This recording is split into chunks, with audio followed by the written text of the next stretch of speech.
সিনেমাটির শুরুতে আমাদের বলা হয় যে সময়টা ছিল তখন 2040 সাল। মানুষেরা অনেক উন্নতি করেছে আর অনেক গবেষণা ও পরীক্ষা নিরীক্ষার পর তারা ইভেন্ট হরাইজন নামের একটি স্টারশিপ বানিয়েছিল, যার ভেতরে তারা ওয়ার্মহোলও বানাতে পারে। আর ওয়ার্মহোলের কারণে তারা অনেক আলোকবর্ষের দূরত্ব কয়েক ঘন্টার মধ্যেই পৌঁছাতে পারবে। এই জন্য স্টারশিপে একটা পুরো দলকে প্রক্সিমা সেঞ্চুরির দিকে পাঠানো হয়। যখন তাদের স্টারশিপটি নেপচুন গ্রহের কাছে পৌঁছায় তখন তারা ওয়ার্মহোল শুরু করে, কিন্তু যেই না তারা ওয়ার্মহোল শুরু করে তখন হঠাৎ করেই তাদের পুরো স্পেসশিপটি অদৃশ্য হয়ে যায়। এবার এই ঘটনাটি ঘটে 2040 সালে। এর 7 বছর পর মানে 2047-এ হঠাৎ করে ইভেন্ট হরাইজনের স্পেসশিপটি পুনরায় সেই জায়গায় মানে নেপচুনের জায়গায় আবির্ভাব হয়। এই স্পেসশিপটি আর তার ক্রু গত 7 বছর ধরে কোথায় ছিল এর ব্যাপারে কোনো তথ্যই ছিল না। এরপর সিনেমাটির শুরুতে আমরা ডক্টর উইলিয়ামকে দেখতে পাই। তিনি ইভেন্ট হরাইজন স্টারশিপটি বানিয়েছিলেন, কিন্তু এই মিশনটির মাঝেই তার স্ত্রীর মৃত্যু হয়। তার স্ত্রীর মৃত্যুর পর থেকে উইলিয়ামের নিজেকে খুব দোষী মনে হতে থাকে, কারণ উইলিয়াম তার স্ত্রীকে তার শেষের দিনগুলোতে নজরই দেয়নি। আর এই কারণে উইলিয়ামসের চোখের সামনে তার স্ত্রীর ছবি ভেসে উঠত। এবার ডক্টর উইলিয়াম অন্য একটি স্পেসশিপে থাকে। তাকে ইভেন্ট হরাইজনের ইনভেস্টিগেশন করার জন্য পাঠানো হয়েছিল।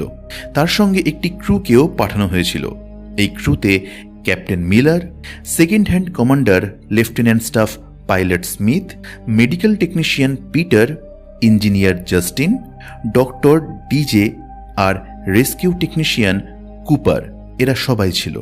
আর এদের সবাইকে হাইবারনেট করে তাদের নিজের নিজের চেম্বারে স্লিপিং পডে রাখা হয়। এরপর কিছুদিনের যাত্রার পরই ডক্টর উইলিয়াম হঠাৎ করে জেগে যায় আর পাইলটের জায়গায় সে তার স্ত্রীকে দেখতে পায়।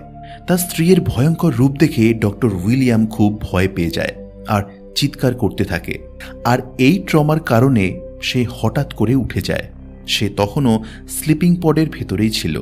এরপর এক এক করে সমস্ত ক্রুরা জেগে যায় আর তারা নেপচুনের কাছাকাছি পৌঁছে গিয়েছিল।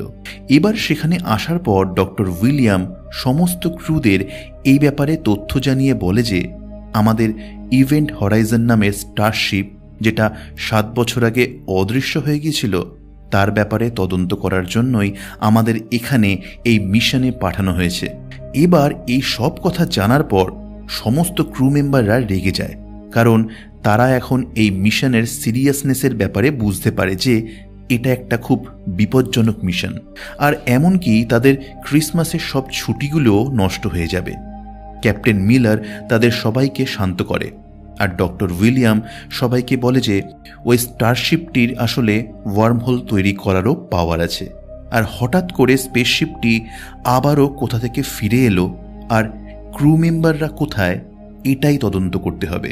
এরপর তারা স্টারশিপ থেকে পাওয়া ডিজিটাল সিগন্যালকে প্লে করে, যেখানে একটা খুবই ভয়ানক চিৎকারের আওয়াজ শোনা যায়, যেটা ট্রান্সলেট ল্যাটিন ভাষায় এটা ছিল যে আমাকে এখান থেকে মুক্ত করো।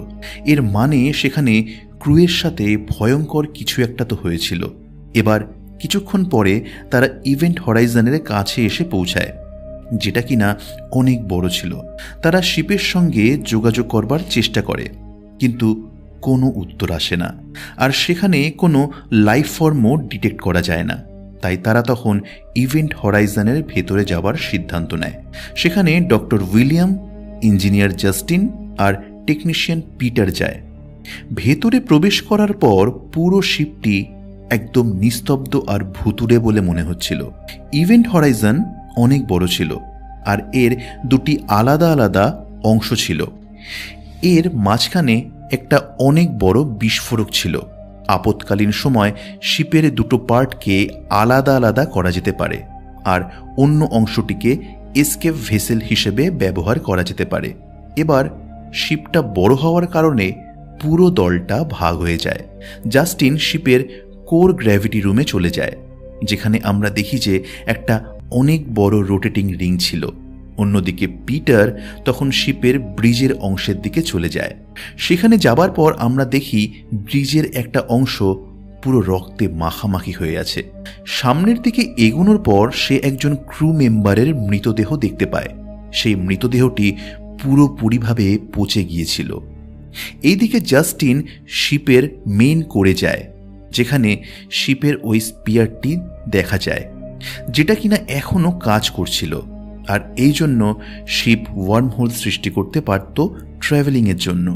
সেখানে কোনো অজানা কারণে স্পিয়ারটি নিজে থেকেই ট্রিগার হয়ে যায়, আর গ্র্যাভিটি স্পিয়ারটি থেকে তীব্র আলো বেরোতে থাকে। আর সেটার পর কিছু ব্ল্যাক লিকুইড লেয়ার দেখা যায়। তখন জাস্টিন সেগুলো ধরার জন্য যায়, আর সেই ব্ল্যাক লিকুইড লেয়ার তখন তাকে নিজের মধ্যে টেনে নেয়, আর জাস্টিন তার ভেতরের দিকে চলে যাচ্ছিল। এবার সেই গ্র্যাভিটি স্পিয়ার থেকে একটি শক ওয়েভ বেরোতে থাকে, যার ফলে ইভেন্ট হরাইজন আর বাইরে তাদের যে মেইন শিপ ছিল সেটার অনেক বড় ক্ষতি হয়ে যায়। এই কারণে ক্যাপ্টেন মিলার আর বাকি লোকেরা তাদের শিপ ছেড়ে ইভেন্ট হরাইজনে চলে আসতে বাধ্য হয়। এরপর আমরা জাস্টিনকে দেখি, যে কিনা তখনও একটি সেফটি ওয়্যারের মাধ্যমে আটকে ছিল। আর তখনই ক্যাপ্টেন মিলার সেখানে আসে আর জাস্টিনকে নিচে টেনে নেয়। এরপর তারা ইভেন্ট হরাইজনের একটি অংশে কৃত্রিম মাধ্যাকর্ষণ শক্তি আর অক্সিজেন সাপ্লাইকে চালু করে। এরপর তারা জানতে পারে যে তাদের কাছে কেবলমাত্র 20 ঘন্টারই অক্সিজেন অবশিষ্ট আছে। এই জন্য তারা তাদের যে মেইন শিপ সেটাকে ঠিক করতে থাকে। এবার সেখানে তাদের একটা মিটিং হয়, এটা জানার জন্য যে আসলে কি হয়েছিল। তখন কুপার বলে যে এই গ্র্যাভিটি স্পিয়ারটি ছিল সেটা নিজে থেকেই চলতে শুরু করেছিল, যার ফলে জাস্টিন একটা ডার্ক এন্টিটির ভেতর আকর্ষিত হয়ে ঢুকে যায়। কিন্তু উইলিয়াম তার কথায় বিশ্বাস করতে চায় না, কারণ তার অভিমত অনুযায়ী গ্র্যাভিটি কোর নিজে থেকে ট্রিগার হতে পারবে না। কিন্তু তখন ক্যাপ্টেন বলে যে হতে পারে এই মেশিনটা নিজে থেকেই কোনো কারণের জন্য ট্রিগার হয়ে গেছে। এই কারণে অন্য একটি ডাইমেনশন, মানে অন্য একটি জগতের রাস্তা খুলে গেছে হয়তো। সেটা ছিল একটা পোর্টাল যেখানে জাস্টিন চলে গেছিল। ক্যাপ্টেন মিলার এই সিদ্ধান্ত নেয় যে তাদের গ্র্যাভিটি কোরের যে মেশিনটি আছে সেটা সিল করে দেওয়া হবে, আর কেউ সেই মেশিনটির কাছে যাবে না। এবার সেখানে সবাই যখন নিজের নিজের মিশনে কাজ করছিল, তখন সেখানে অদ্ভুত অদ্ভুত সব জিনিস হতে থাকে, মানে হ্যালুসিনেশন হতে থাকে। যেমন পিটার তার ছেলেকে আহত অবস্থায় দেখতে পায়, আর এরকমই অনেক লোকেদের অদ্ভুত অদ্ভুত ভিশন আসতে থাকে। এই কারণে তখন ক্যাপ্টেন ইভেন্ট হরাইজনের যে প্রথম ক্রু ছিল তার ভিডিও ব্লগ চেক করে। তিনি যখন ভিডিওটা চেক করে তখন জানতে পারে যে তাদের আগের ক্রু যখন গ্র্যাভিটি স্পিয়ার ট্রিগার করেছিল তখন এক চিৎকারের সঙ্গে সঙ্গে সে ভিডিওটা বন্ধ হয়ে যায়, আর এখন তাদের পাওয়ারও ডিসকানেক্ট হয়ে যায়। এই জন্য ডক্টর উইলিয়াম টানেলে সেটা ফিক্স করবার জন্য যায়, কিন্তু তখনই সে তার স্ত্রীর ভুতুরে ভার্সন দেখতে পায়। এদিকে আমরা জাস্টিনকে দেখি যে সে পুরো ভয় পেয়ে গিয়েছিল, আর সে সবাইকে বলতে থাকে দ্য ডার্ক আসতে চলেছে, তোমরা সবাই মারা যাবে। এরপরই হঠাৎ করে সে অজ্ঞান হয়ে যায়। এরই মাঝে ক্যাপ্টেন মিলার তার আগের এক ক্রু মেম্বারকে আগুনে জ্বলন্ত অবস্থায় দেখতে পায়। এটা ছিল সেই ক্রু মেম্বার যাকে একটি ফায়ার অ্যাক্সিডেন্টের সময় ক্যাপ্টেন ছেড়ে চলে আসতে বাধ্য হয়েছিল। এবার ক্রু মেম্বাররা নিজেরাই নিজেদের মধ্যে তর্কাতর্কি শুরু করে দেয় যে তাদের সাথে আসলে এসব হচ্ছেটা কি। তখন তাদের আশঙ্কা হয় যে হয়তো এই শিপটা অন্য যে পৃথিবীতে গিয়েছিল গত 7 বছরের জন্য, হয়তো সেখান থেকেই এই শিপটা কোনো ডার্ক পাওয়ার বা ডার্ক এন্টিটিকে তার নিজের সাথে করে নিয়ে এসেছে, যেগুলো কিনা এখন তাদের মস্তিষ্কের সঙ্গে খেলছে। এবার এখানে পিটারের সামনে জাস্টিনের শরীর অদৃশ্য হয়ে যায়, আর তখনই পুনরায় আবার একটা পাওয়ার আউটেজ ট্রিগার হয়ে যায়, যেটা দেখে পিটার কন্ট্রোল রুমের দিকে দৌড়াতে থাকে। আর তখনই কোনো এন্টিটি তাদের দরজাটাকে ভাঙবার চেষ্টা করে। ডক্টর উইলিয়াম, যে কিনা তখন বশীভূত অবস্থায় ছিল, সে তখন দরজাটা খুলতেই যাচ্ছিল। ঠিক তখনই লেফটেন্যান্ট এসে তাকে আটকে দেয়। এরপর আমরা জাস্টিনকে দেখি, সে বারবার সেই ডার্ক এন্টিটির কারণে বশীভূত হচ্ছিল। সে খুব ভয়ঙ্কর সব ভিশন দেখতে পাচ্ছিল। এই জন্য সে আত্মহত্যা করতে যায়, আর সে নিজেকে মহাকাশে মুক্ত করে দেয়। কিন্তু তখনই ক্যাপ্টেন মিলার এসে তাকে আবারও স্পেসশিপের ভেতরে ঢুকিয়ে নেয়, আর সবাই জাস্টিনকে বাঁচানোর জন্য যায়। তাকে স্ট্যাটিক স্টেজে ঢুকিয়ে দেওয়া হয়। এবার অন্যদিকে উইলিয়ামের ওপরে সেই ডার্ক এন্টিটি হামলা করে, আর তখন ক্যাপ্টেন মিলারের মনে হয় যে এই যে স্টারশিপ 7 বছর ধরে অদৃশ্য ছিল, তখন সেটা হয়তো অন্য কোনো জগতে প্রবেশ করেছিল, আর এখন এটা তার সঙ্গে এমন একটি এন্টিটিকে নিয়ে ফিরেছে যেটা কিনা তার নিজের শিকারের ভয়ঙ্কর সব সিক্রেটকে জেনে তাদেরকে ভয় দেখায়, যাতে সব লোক এক এক করে আত্মহত্যা করে। এরপর ডক্টর ডিজে এটা প্রকাশ করে যে সে যে সিগন্যালটি প্রথমবার পেয়েছিল, মানে যেটা সে ডিকোড করেছিল, সেটা ভুল ছিল। সেটা ল্যাটিন অনুবাদ নিজেকে মুক্ত করো এটা নয়, বরং এটা ছিল যে নিজেকে নরক থেকে বাঁচাও। এটাই ছিল সেই ট্রান্সলেট। আর সে এটাও শেয়ার করে যে এই স্পেসশিপটা যে কাজের জন্য বানানো হয়েছে, মানে লাইট স্পিডে ট্রাভেল করার জন্য, এই শিপটা সেই কাজই করছে, কিন্তু ওয়ার্ম হোল ওপেন হয়ে যাওয়ার কারণে সেটা একটা অন্য ডাইমেনশনের গেটওয়ে খুলে দিচ্ছে। আর এই দ্বিতীয় ডাইমেনশন বা দ্বিতীয় জগৎটা আর অন্য কিছু না, বরং সেটা ছিল হেল বা নরক। স্পেসশিপের ওয়ার্ম হোল নরক বা হেলের গেটওয়ে খুলে দিচ্ছে। এরই মাঝে তারা জানতে পারে তাদের যে মেন শিপ আছে সেটা ঠিক হয়ে গেছে, মানে তারা এখন এখান থেকে চলে যেতে পারে। এরই মাঝে আগের ক্রুয়ের যে ভিডিও ছিল, যেটা কিনা খারাপ হয়ে গিয়েছিল, তারা সেটাকেও ঠিক করে নেয়। সেখানে তারা দেখে যে ওয়ার্ম হোল অন করার পর শিপ যখন গেটওয়েতে যাচ্ছিল, তখন হঠাৎই সবাই কোনো কারণ ছাড়াই একে অপরকে মারছিল। তখন ক্যাপ্টেন মিলার শিপের সব ডেটা নিয়ে ইভেন্ট হরাইজন শিপকে ধ্বংস করে দিয়ে নিজেদের শিপে ফিরে যেতে চাইছিল, কিন্তু সেখানে ডক্টর উইলিয়াম সবার বিপক্ষে ছিল। সে তখন সেই ডার্ক এন্টিটির নিয়ন্ত্রণে চলে গিয়েছিল, আর সে বারবার তার স্ত্রীকে দেখতে পাচ্ছিল। সে এবার বলছিল যে আমি এবার আমার স্ত্রীকে একা আর ছাড়ব না, আমি এবার এখানেই থাকব। এরপর আমরা দেখি স্মিথ আর পিটার অবশিষ্ট অক্সিজেন সিলিন্ডারগুলোকে জড়ো করছিল। তখন পিটারকে সেই ডার্ক এন্টিটি তার ছেলের ভিশন দেখায়, আর তাকে নিজের দিকে আকর্ষিত করতে থাকে। সেই এন্টিটি তার দিকে যাবার সময় পিটার অনেক উঁচু থেকে পড়ে গিয়ে মারা যায়। এখানে ডক্টর উইলিয়ামের আবারও তার স্ত্রীর ভিশন আসতে থাকে, আর আমরা এখানে জানতে পারি যে ডক্টরের স্ত্রী তার নিজের রিস্ট কেটে আত্মহত্যা করেছিল, কারণ সে খুব একা হয়ে গিয়েছিল। এরপর ডক্টরের মৃত স্ত্রী ডক্টরকে নরকের সেই ডাইমেনশনে আমন্ত্রণ করছিল, যার কারণে ডক্টর উইলিয়াম বশীভূত হয়ে সে নিজেই নিজের চোখ খুবলে বের করে নেয়। আর সেই অবস্থাতেই সে যে মেন শিপ ছিল, মানে যেটা করে তারা এসেছিল, সেই শিপটাকে ব্লাস্ট করে দেয়, যাতে করে কেউ যেন সেখান থেকে পালিয়ে যেতে না পারে। সেখানে স্মিথ মারা যায়। এরপর ডক্টর উইলিয়াম ডিজেকে তার পরবর্তী শিকার বানায়। ডিজে মারা যায় এবং তার শরীরের অংশগুলিকে আলাদা আলাদা করে ডেকোরেশনের মতো করে সাজিয়ে রাখা হয়। এবার ক্যাপ্টেন ডক্টর উইলিয়ামকে মেরে ফেলবার কথা ভাবে, আর তখন দেখে ব্রিজের ওপর স্টার্স আহত অবস্থায় ছিল।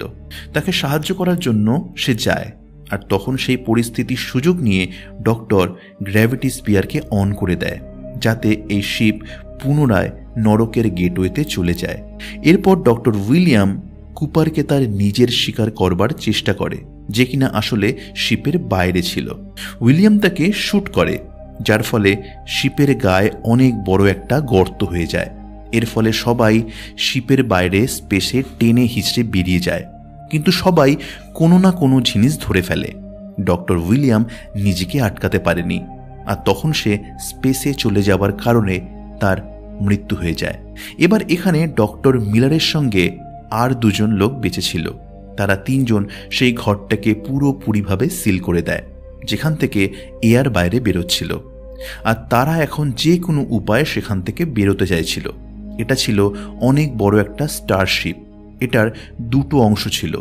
একটি অংশের মাধ্যমে তারা পুনরায় পৃথিবীতে ফিরে যেতে পারবে, আর দ্বিতীয় অংশটি হলো সেটা যেখানে ওয়ার্ম হোলের মেশিনটি আছে। যেটাকে এখন আর বন্ধ করা যাবে না। তাই সিদ্ধান্ত নেওয়া হয় যে ব্লাস্ট করে স্টারশিপের দুটো অংশকে আলাদা করে দেওয়া হবে, আর অন্য অংশের মাধ্যমে যেখানে এর স্লিপিং পড আছে তাতে করে পুনরায় তারা পৃথিবীতে ফিরে যাবে। তাই তারা শিপকে প্রস্তুত করবার জন্য যায়, কিন্তু কোনো অজানা কারণে পুরো শিপে রক্ত আসতে থাকে। এখানে আমরা দেখি ক্যাপ্টেন এক্সপ্লোসিভকে অন করতে সফল হয়ে যায়, কিন্তু ডিটোনেটর দিয়ে অন্য চেম্বারে পালানোর আগেই পুনরায় সেখানে হ্যালুসিনেশন হতে থাকে। তারা সেখানে আগুন দেখতে পায়।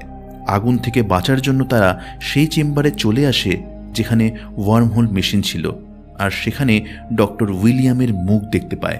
সে ক্যাপ্টেন মিলারকে বলে যে আমি স্পেসে চলে গিয়েছিলাম, কিন্তু স্পেসশিপ আমাকে বাঁচিয়ে নিয়েছে। এখন তাই তোমরা সবাই এই স্পেসশিপের সঙ্গে নরকে যাবে। এরপর সে বলে যে এই স্পেসশিপটা নরকের ডাইমেনশনে যাবেই তাদের নতুন ক্রুয়ের সঙ্গে। এখানে ডক্টর উইলিয়াম ক্যাপ্টেনকে তার অন্য সব মৃত ক্রুয়ের ভিশন দেখাতে থাকে যে তারা নরকে কেমন কষ্ট পাচ্ছে, কিন্তু তখন ক্যাপ্টেন গ্র্যাভিটি ড্রাইভের ট্রিগার হওয়ার আগেই নিজেকে স্যাক্রিফাইস করে সঠিক সময় ডিটোনেটরকে ট্রিগার করে দেয়, যার ফলে শিপে অনেক বড় বিস্ফোরণ হয় আর শিপের দুটো ভাগ হয়ে যায়, যার ফলে তাদের দুজন সাথী পড থেকে বেরিয়ে যায়। তারা দেখে যে আকাশে একটা ওয়ার্ম হোল হয়ে গেছে, যার মধ্যে গোটা শিপটা ঢুকে যায়। সেখানে ক্যাপ্টেন মিলারও ছিল। এবার তারা দুজন বেঁচে গিয়েছিল।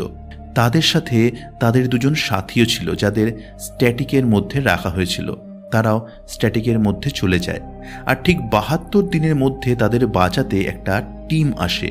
তারা এসে দেখে তারা 3 জন স্ট্যাটিক মানে স্লিপিং মোডে আছে।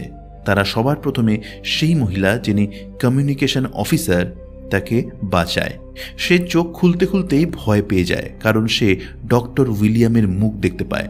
তাকে দেখে স্টার খুব ভয় পেয়ে যায়, কিন্তু তখন সে জানতে পারে এটা তার স্বপ্ন ছিল। আসলে তারা সবাই তাদের বাঁচাতে এসেছিল। সিনেমাটির শেষে স্পেসশিপের দরজা বন্ধ হতে দেখা যায়। এর সঙ্গে সঙ্গে সিনেমাটিও শেষ হয়ে যায়।